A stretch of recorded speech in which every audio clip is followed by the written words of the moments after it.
Hi, everybody. Thanks for joining me for TrueScope Talks, a series dedicated to speaking to a range of leaders in the business, communications, and technology industries about their career journeys, meaningful advice, and insights to topics they're passionate about within the industry. I'm your host, Alan Locker. Today, I'm excited to be speaking to influential media expert Vinny Potestivo. Based in New York City, Vinny is an Emmy Award-winning media brand advisor, personal brand strategist, and content coach. He is a well-trusted connector who creates, develops, produces, distributes, amplifies, and helps to monetize some of the most talked about brands in modern pop culture. From the likes of superstars Mandy Moore, Ashton Kutcher, Snoop Dogg, and Jennifer Coolidge. Vinny is also the host of I Have a Podcast with the goal to inspire your creative potential. Please welcome to TrueScope Talks, Vinny Potestivo. Hey, Vinny. Hey, by the way, what awesome names you just dropped there. Thank you. So I love hearing those names. I'd be surrounded. That I'd be surrounded by such phenomenal greatness and talent is like a life goal of mine. Well, you do an awesome job. Thanks, buddy. You really do have an incredible, diverse career in the media industry. Like I said, from celebrity brand building to podcasting, public speaking, you wear a number of hats. Tell us a little bit about yourself and how would you describe what you do? Because there is so much to it. Oh, that's so funny. You know, the first thing that comes to mind is to say I'm a New Yorker. So what happens as a New Yorker when you have one specific skill set, by the way, that you're good. If you stand still in Times Square, the amount of people that you would get to meet, and literally, I worked at MTV in Times Square for 10 out of 25 years of my media career, and what happened just by staying put, by being able to be under the roof of MTV, but specifically, you know, having a residence where people knew how to access me. It helped me understand how to work with some of the biggest collaborators, the biggest brands that had to pass through television back in the late 90s and early 2000s to get on TV, to get access to the audience. And I was exposed to just how different people worked, how different Diddy was on Making the Band versus Ashton on Punk'd versus Sharon Osbourne on the Osbournes, or even I'm thinking of Stephen Colletti and Lauren Conrad and Kristen, the stars of Laguna Beach and The Hills, and Nick Cannon, you know, on Wild 'N Out. I got to work with such diverse people, and I got to work with them on someone else's land and someone else's property and someone else's network. Borrowed space from me. I was invited into that space to work with them, crafting their concepts, their ideas. So to get to collaborate and to learn and to nurture these ideas, and for them to have turned into franchises that are doing 20 plus years on TV. I mean, it's killer. Those names that you mentioned, they're like live on and it's on. Wonderful. And it's a really rewarding process so far. I'll say that. Got a little bit weird with some of the housewife stuff in like the middle 2010s, maybe got a little fugazi, as we say in New York. But I didn't plan for all that. But I think also network stepped in. There's a lot of responsibility in storytelling. It became more about, can I create a story, but should this story be told? And if so, how will the story make an impact? I think we finally started asking some of those questions again in the process, which I know were the questions that guided us at MTV to work with some of those people that I mentioned earlier. You know, looking back, you know, you mentioned MTV. There's not a person really on the planet who doesn't know MTV.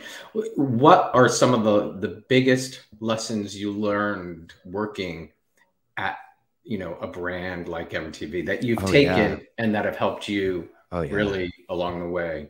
I'm getting goosebumps at that question. First off, just the importance of being in the room, and when you're invited to be in the room, stepping into the privilege of being in that room and staying in that room and being present in that room. And I say that because there were so many studios that I was invited into because of the small stature that I had at MTV, and I took those opportunities like they were I couldn't wait to open up door number 1. Let's see and just being present and silent and observing, you know, like getting to see songwriters create something. And at first there's 10 minutes of silence in the room. And then all of a sudden it's, but what if it goes pew, pew, And they go, no, no, it goes to. And you got a whole song in 1 minute. And you're like, well, we've been waiting for an hour. This process is mind blowing. Seeing creatives work together without even needing to share constructive criticism, which is, some type of corrective assignment on something creative, maybe. I learned that firsthand from Beyonce. Are you kidding? It was in Beyonce's audition for Carmen, a hip opera. I was the casting assistant holding the camera. Robert Townsend directed it, and he was executing the casting, and it was Beyonce. It was the three of us. And when Beyonce went to go do her lines, I don't know why I got this in my head, but I thought this is my moment to be a cameraman. And I got, MTV cameraman, even worse, like in front of a film producer. I thought this was my moment to capture something beautiful.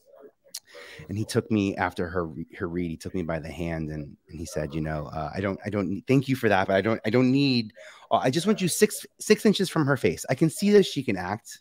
I'm in the room with her. I can see she can act. I just want to see the contact in her eyes. That's all I want you to do. And he took my hand and for years there was this version of that story where I beat myself up and I was like, oh, like my energy interrupted her audition. And I'm very mindful of being in the room. When you step into a room called an audition, there's a lot that's emotionally on the stake creatively. We know we're being judged and assessed, and there's, a decision that will come out of it. So I was very always sensitive about that. I beat myself up on that one.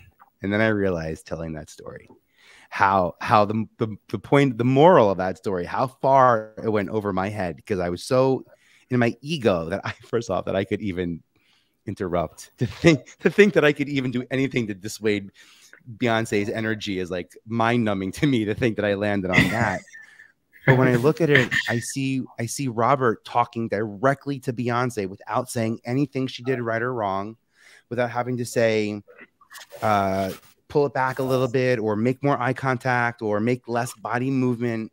He was able to share with me the vision in front of her. They executed it once. And all she did was walk across the room. And he was like, I got it. Thanks.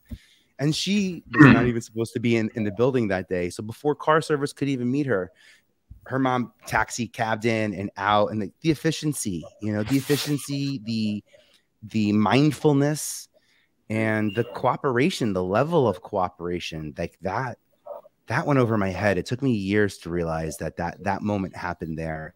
And it was on Carmen, a hip opera, that Beyonce talks about creating Sasha Fierce, talks about the development of this character that she steps into when she's on stage. And she gave that character permission to be the fabulous Beyonce so she can step away and just manage some of that energy. And I thought it was so cool to be a tiny, I see her. I mean, of course, I'm up in the rafters, section 300 now when I go to see her, and I'm still paying hundreds of bucks. And I see her on stage, and I think for this little bit that I got to contribute to the energy just by being in the room. And it was will.i.am, who will.i.am was pitched.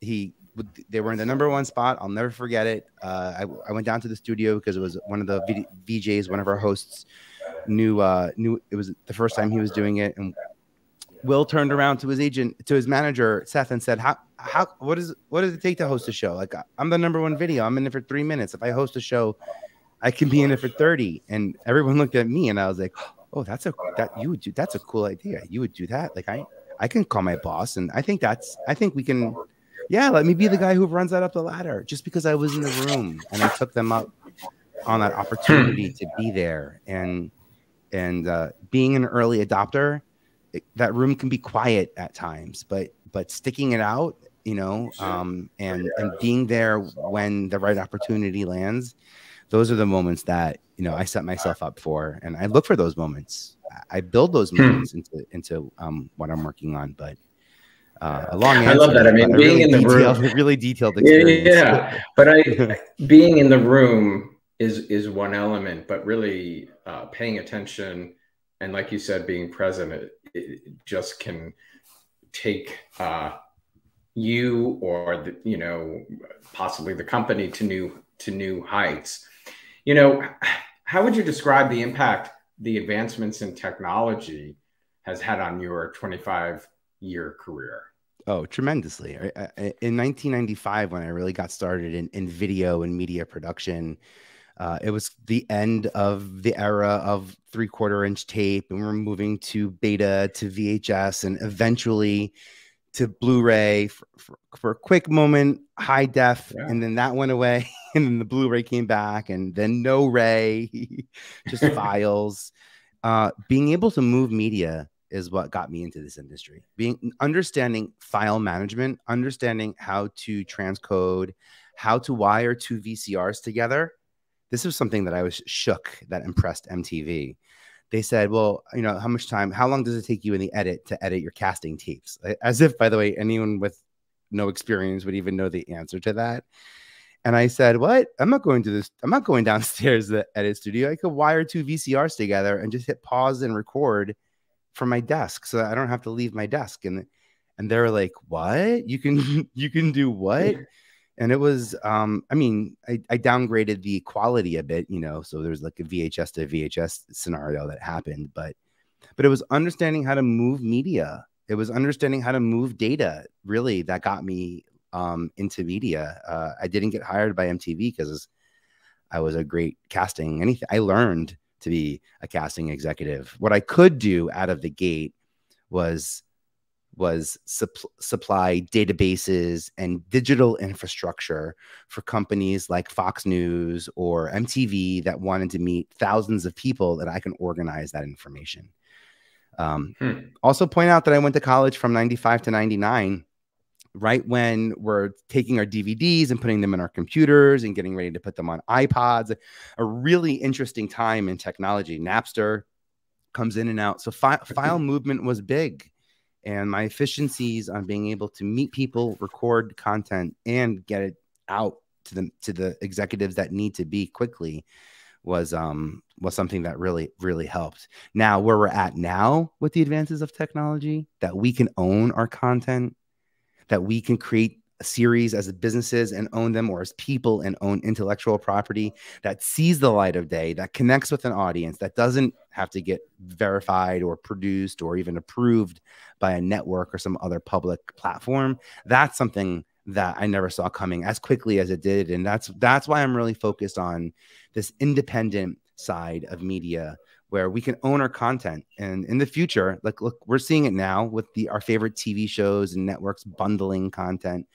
Wait till we can take our narrow casts, our stream casts, our podcasts, and bundle them together and get those on broadcast. And I know the technology is there. I'm excited for us who are owning our content to be able to really have an impact. And I think that if you're tired of social media and the noise space and everyone's opinion and like the whole democratization of getting your content seen is something that kind of has left a bad taste in your mouth, I think that that's where this new Web3, this new distribution model for podcasts and where the future of video and content is going, for it to no longer have to appear on a platform that is ad supported or maybe owned by a publicly traded company, for it to be successful and impactful.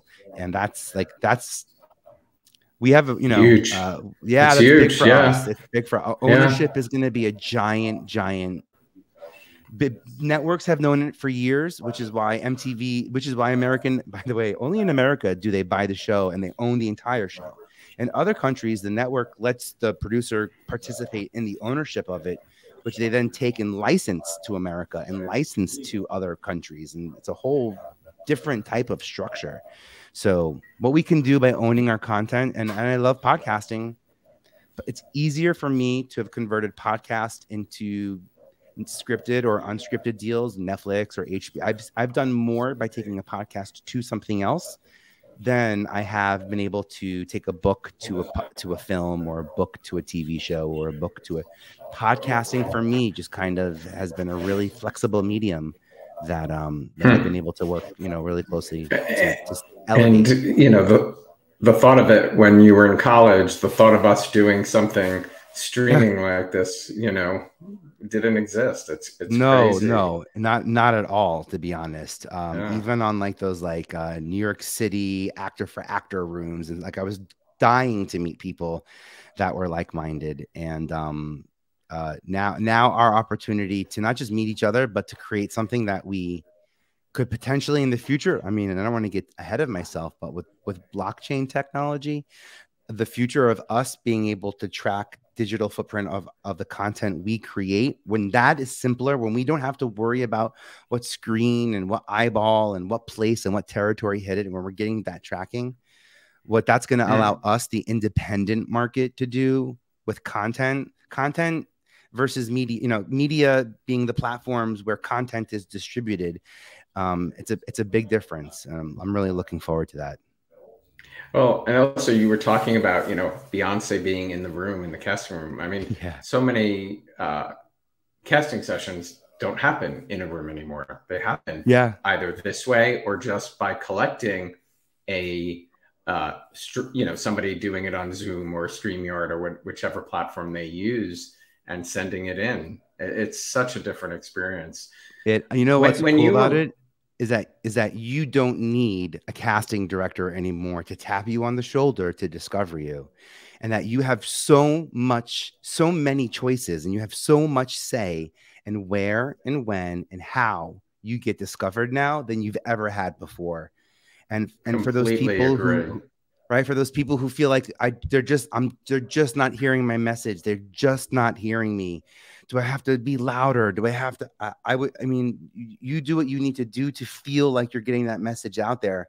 But I go back to that analogy in Times Square. If I can stand still with the chaotic movement around me, specifically in this world, but also the analogy of Times Square, I can actually meet more people than I could if I try to go around shaking hands and making impact the way manually I would almost want to.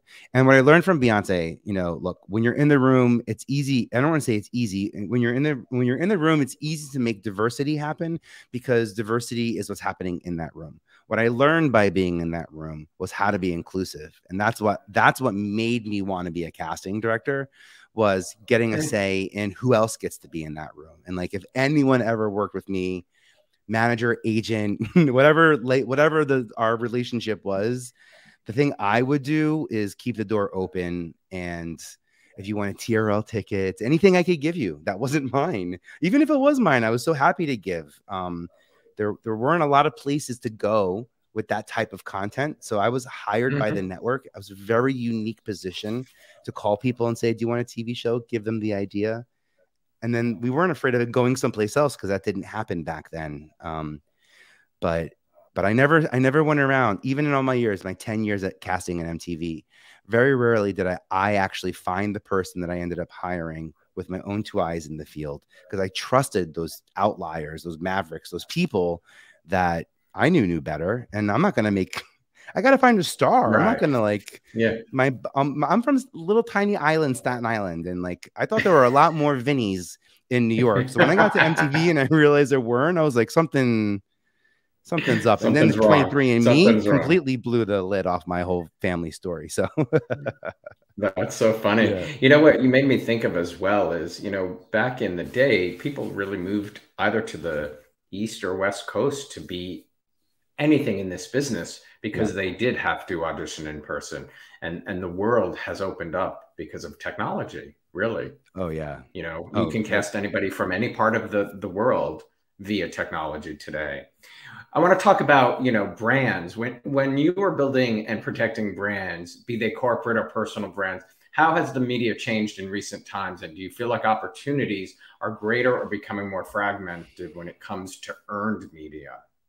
Oh, cool. So I love this earned media question. I think, I think it's more fragmented, and to our benefit. I think that there are more opportunities now for us than ever to get our content out there because of the shapes and sizes that our content is now sort of accepted in. I'm not even talking about the squares and the verticals and horizontals, even though I completely can go in that direction with this conversation with what that opens up in terms of platforms. But just in terms of audio, in terms of video, I think that even 5 years ago, if you wanted to get a show on the air, you wanted to get time, you would look for a 30-minute window or a 16-minute window, maybe even a 15-minute window. And I think the ability now for us to be creating segments to be positioned in public media, especially knowing that local news and national news have quotas, knowing that we are capable of creating a segment that can be licensed or levied or shared with a network that has the intention of distribution before we even create it. I almost call it pre-purposement instead of repurpose. Like we shouldn't be surprised. We have to, advertise our podcast episodes and our messaging, after the episode we come from TV. Part of our deliverables to the network include those commercials. We have to be mindful of that. And that's because they have slots in their programming where they know they need to fill. And I'm pointing out that in the public sector of media, especially the earned sector of media, there are quotas. And one of the things that I think people get a little wrong when they're creating this relationship with a platform or they're looking for ways to elevate their content is they focus so much on the story and the value of the story that they forget to position the source. And like I've realized that with big magazines, small magazines, e-magazines, other people's blogs, even other people's social media accounts, if I can position myself as the source and not the story, meaning if I can reach out to you and say, not only do I have this Mandy Moore episode that I'm ready to talk about, but I also am sitting down with Christina Milian and Jamie Lynn Sigler and Danielle Fishel in the next 3 weeks. So if you have any questions you want me to ask these people that are in my life, please change the alchemy of my conversation. I'm inviting you in so that I can connect with your audience better. It also allows me to know exactly what is valuable because I'm able to figure out the audience that it's intended for. And that helps me be present in the conversation more so than, oh my gosh, what's my next question? Where are we going? How am I going to look like I know what I'm talking about? Where all I do is think, well, what would the audience want to ask next? What would Alan's audience truly want to get out of this conversation? What life lesson do I know of or am curious of? Because I'm talking to my friends that I know a lot of things about, but not everything. So I still get to, dive deep. And my podcast specifically, I meant for it not to be with people that I meant for it to be with people I have deep relationships with.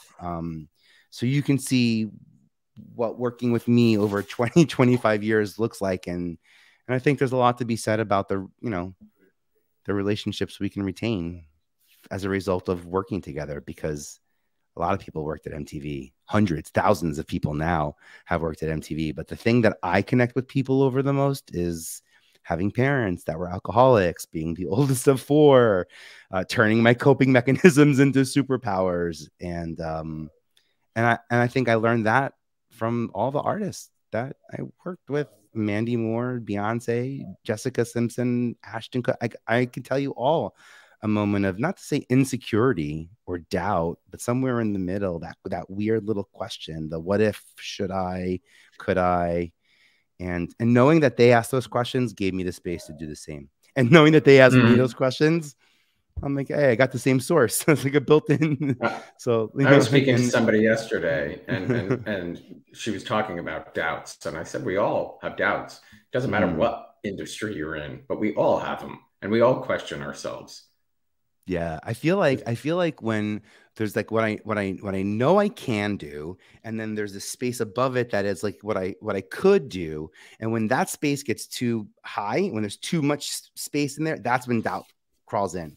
But I know I either need to step up and start doing more, or I need to let go of the things that I know I'm capable of and focus on the things that I should be capable of accomplishing and making tremendous impact. And in a big way, that's why I stepped out of casting. There was casting kind of got a little repetitive. We're seeing the same faces, in a lot of places, and a lot of it, a lot of what I loved about casting was the original casting. I got to be people's first, ever audition. And I love that story. And I look now at technology and the people also who are just great connectors. And I saw a huge opportunity for me to step back and to empower a younger generation to lead those casting rooms with empathy. There's certainly a level of snark and attitude in the industry, or because of the advertising impact on television, I'll just put it that way. why I got into casting was to make sure people saw those as unique opportunities to be with me one-on-one in a room and see what we can create, and trust that I'm going to chop it up and serve it to the, to the best audience I can. I think that's why I love podcasting. What you're seeing me and Alan do watching this, what you're seeing us do is literally what I've done in the room for hundreds of shows, thousands of people. Except now I get to trust you to edit it and cut it and make me look good.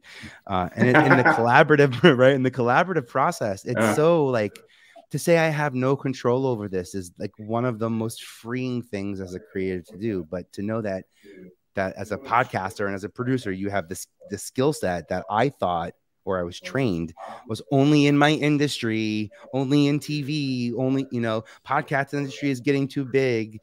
Retention on TV. Podcast industry is exactly the size it's supposed to be.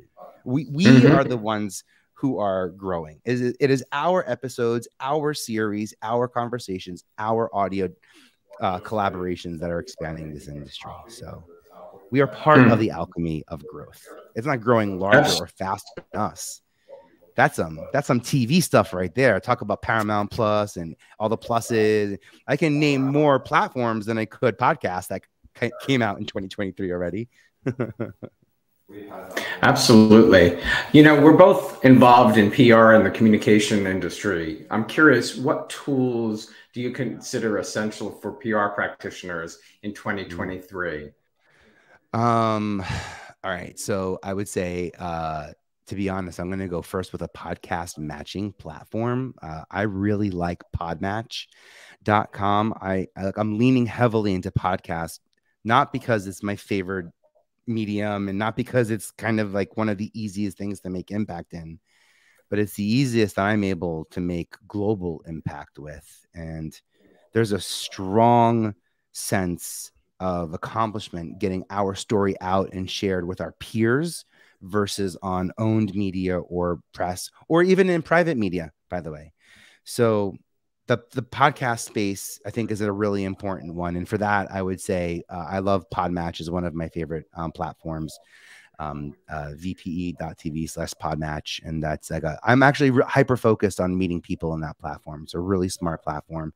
I think there's about 14,000 people in it, and I know I can make impact there.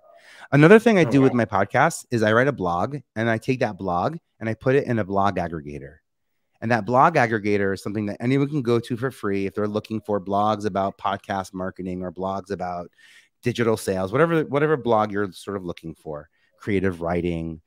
And what I'm able to do by taking my podcast blogs and putting them in a blog aggregator is I'm helping my episode get discovered based on the context of content versus the title or the artwork or I'm saying here's what the show is about, and I'm delivering it to people in a way that is either highly shareable, so you can through Q is my favorite one. So QUUU.co will take you to where you can go to get a free account on Q, and that's like will allow you to read these blogs. If you want to get your blog listed on a blog aggregator, vpe.tv/QUUU, and that takes you to the donor side where you can actually input your blog in. And I'm getting hundreds of distribution from a couple of different columns that I write. But that blog aggregation has been a killer way for me to grow SEO, to get social proof on concepts. I see it actually show up in Facebook and on LinkedIn, on Reddit, on Facebook, all the text heavy sort of social platforms. I think that's a really important one to throw out there is Q. And then I host my podcast on Podbean, so I can't say enough about, owning your content, being able to have immediate access to it, getting real data. If you own your content, having access to the data behind your content is equally as important. And I think that's a pretty strong platform that I would shout out as well. I love that. Because, TrueScope Talks is a new blog, so we're going to have to look into some of those. Yeah. And by the way, because this is a new blog, can I say shout out to IMDb, the Internet Movie Database, owned by Amazon. Everyone kind of knows it as the place to go to find out what actor was in what movie, who directed it. As a podcaster, podcasting is approved intellectual property that we can get credit for on IMDb. And by uploading our series on IMDb, it doesn't make it, you can't listen or engage with it, but it's the actual data point of intellectual property. So if you've won any awards, if you have a robust team, a small team, or people to say thank you to, credits are a killer way to, you want to like up level your networking 101. Give someone a special thanks on your podcast that shows up on their Google search for the rest of their life while they're on this planet. That is some networking level that you can do on IMDb right now. Because IMDb has high domain authority, when IMDb shares information with Bing and Yahoo and Google and other search platforms, your search results go up. I've seen people enter in a tagline. My friend Ben, for The Failure Guy, is his podcast. He said the tagline to his podcast was the #1 failure guy. And whoever is listening to this, any place in the world where you are, go to Google and type in who is the #1 failure guy, and you will see how large Ben Courier's name comes up. And I've tried this in the Philippines, every country that I could imagine. I'm like, is it just my Google, the things they put on, is it them knowing that it's me asking these questions? Yeah, I want to make sure that I'm really making the impact that I claim to be making. In less than a week, I've seen people's Google images change. So if you've got, an old job that you're trying to get to the bottom, or an X that you're trying to like push down in your Google image searches, by uploading screenshots and custom album artwork that supports your IMDb profile, that basically washes all of the photos that are ranking, and you'll see a tremendous new version of who you are just by uploading in search results, just by uploading to IMDb. So it's like it's a big win. And it's a big win. It's a big win because also, as of the beginning of February 2023, Google announced that it will no longer be showing podcasts in search results. So in December, they removed a little play button, and that went away overnight. 2 months later, they're announcing that podcasts won't even show up. And I think, I'm coming from a reality TV background, so I think part of it is because a lot of podcasts were not so great. And what happened is we flooded Google search results, and the search results become not so great. So they're trying there to are make sure millions of podcasts, right? Today. So they're trying to make sure the user experience on Google is what it should be, elevated, and not just podcast blah blah mishigosh. And that's my suspicion. That's just my own 2 cents there. But so for us podcasters who are killing it in the audio space and are looking for discoverability, in mainframe SEO, writing a blog is a great way to do it. And I'll say one more thing. I said that was my last thing. One last thing, the Jiffy app. This is, if you're snoozing on the Jiffy app, man, this is a funny thing to say, but I actually take clips of my podcast and I turn them into GIFs and I upload them on Jiffy. And when people go to Jiffy and they type in certain words or terms, I show up, or we show up, or logos show up, or my branding colors or my branded words show up, and it empowers people to use my version of those words. And now I have, familiarity, I have visibility at a point, in a really unique point in time, where someone is searching for something, not expecting this face to show up. So Jiffy feeds Instagram and Facebook and TikTok. Something called the Tenor is what feeds LinkedIn and Twitter and some of the other platforms. So there's different delivery systems, but that's something else that it's been years that we're using stickers on our stories, but I can't tell you how impressed people are when they happen to type in a certain convention name or brand name and my name, and I pop up. So great tips. That's all free. Great all that is open for, all that is out there and open, by the way. And I have something called the Creator Hub. So everything I've talked about in this, I've fully supported and documented with step-by-step instructions. So VPE.tv is my website. And if you go there, you'll see right at the top, my creator hub. That's all documentation, open, no registration of any type needed, just out there to make sure you see success early. I love that. I love that. You know, you've talked about a ton of celebrities. Just curious, who are your top 3 of all time that you've enjoyed working with? Well, I would say Ashton Kutcher. Man, just to be in the room with him during a pitch, during a creative conversation, during development, like the way he takes notes in and implements them and doesn't overthink it and acts it and puts it into action, and the speed in which he puts things into action and the speed in which he's able to get other people to jump into momentum. And like that was pretty cool to see him say, I don't want to be seen as a host on MTV, but I'll host Punk'd. I just got to do it in a different way that's never been done before. So let's figure out what that looks like, and to come up with something new. I thought that's pretty neat. I'm always going to give Mandy Moore a shout out whenever I can. She's the first person who ever thanked me in her thank you speech when she won a movie award for actress on A Walk to Remember. And I'll never forget the feeling of knowing that I had friends in situations that were creating content that would make the whole room cry, and whether 250 pounds, 50, yeah. And I actually told her 3 years ago, I'm going to go out and I'm going to win my Emmy, because I realized I don't have an Emmy because I was never nominated. So I had to go get nominated. And sure enough, I got to win my first Emmy last year. And she's the first person I thought that I thanked out loud, just because it's like, what a journey it's been. And she taught me so much to show up for myself, to ask questions. And then I guess Jessica Simpson, I'll close it out with Jessie as the third, and Ashley Simpson. Those 2 women were phenomenal to get to work with. Both of them so confident in who they are and were and wanted to be and were capable of being.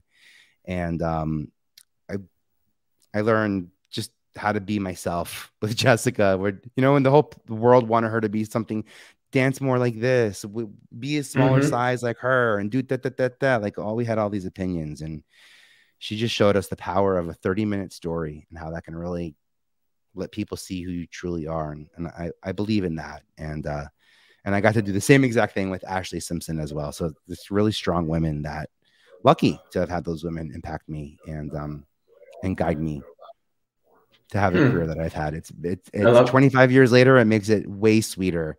And I talk about those projects now because hopefully people either watch them growing up and then we have some shared experiences. Like I love hearing about, I'll never forget when I saw that Punk'd episode. I have a story about that episode too, chances are. And I love that I get to have this like full circle moment with what on television is a very one-sided form of communication. We had no real feedback other than data and numbers and maybe our website, but those are usually just complaints. Never happened. I mean, I had no thumbs up growing up, right? None of this like we have now, but I don't know if that's the impact enough time for that being able to connect with everybody. The impact you have to connect, right? Yeah, and the audience, the audience was. Sometimes I give, people will say, well, what do you think of MTV now? And I'm like, oh man, I just missed that audience that was watching that. The audience is what made that network. Youth culture, rushing home from school to a show that starts at 3:30. Like, we're not rushing home anywhere now that we have these phones in our hands. Are you kidding? We don't have to. Nope. It was cool. It was cool to have the world's attention. You don't have to schedule your TV time.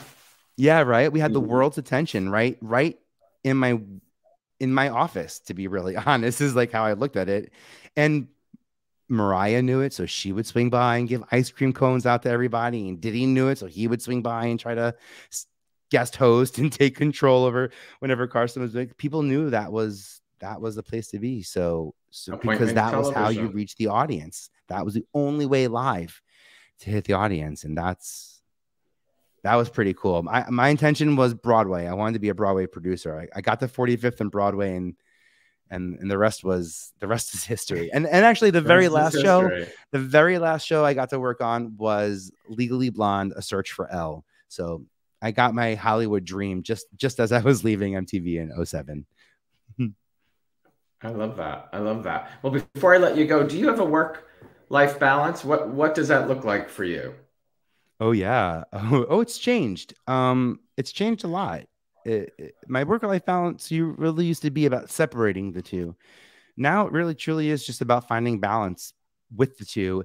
And when I want both to turn off, I think in my 30s, I was okay to have one on and one off. Now, like 6 p.m., I'm like, no, I just need me and my family and our energy for the next 3 or 4 hours that I'm going to be awake for. I found that I'm actually a really good morning person because I'm collaborative by nature. When other people start to wake up, and I'm in the East Coast, so when other people wake, my day starts to pick up, even in recording. So I found that between 5:30 and 8, I get most of the work done for my clients and the things that I need to do in preparation for success, versus the things from like about 9 to maybe 5 or 6, where I get to be present and in the moment. And I now have really good boundaries, healthy boundaries with what happens, past 6 p.m. and removing myself from deliverables. As a creative and as a creator, I was tied to deliverables my entire career. 50 headshots, 50 submissions, 35 interviews, these tremendous episodes in length. And so figuring out how to be an advisor and how to be accountable for success, but not responsible for success, it's been a great journey. I never thought that I'd get to be still working with the brands that I got to work with 20 years ago. I felt lucky as heck to be in that MTV building when all the eyes in the world were watching. And I look at the friendships that I made then that I have now, and so many of them are the same, by the way, too. So I know I did something right, because I remember being upset when people would say it's show business, not show friends. And I'd be like, no, that's not me. That's not your take. That's like not how I do it. No, not at all.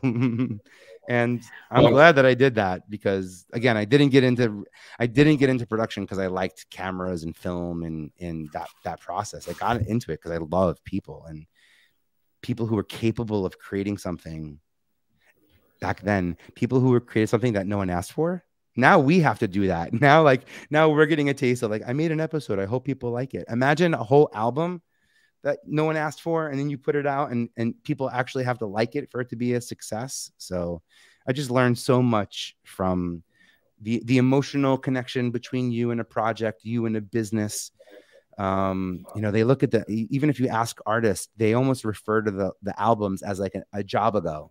Oh, I did that job. That was like a whole different business, and it was a whole structure, and it was a whole, as opposed to a library of content that plays in my mind. How I would think that way versus them. It's these life things. So it's been a great journey. And if I can help business owners win awards out of the gate because you have newsletters or podcasts or websites or marketing or understand tech stack, I've done the research on over 100 awards that I recommend people to win out of the gate. I think it's important to be an award winner.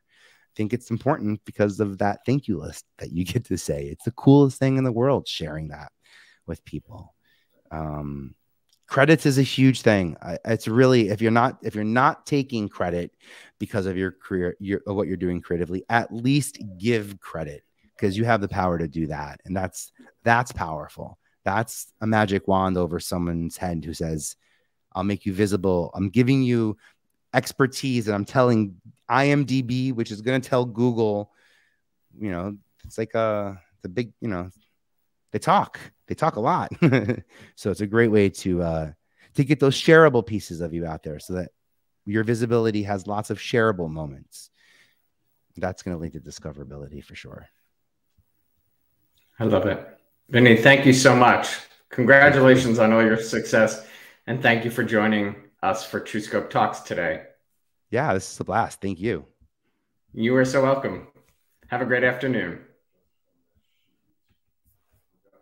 Thanks, everybody, for joining. Thank you for watching TrueScope Talks. And of course, if you would like to learn more about TrueScope, please visit truescope.com. Thanks for watching, and I'll see you the next time.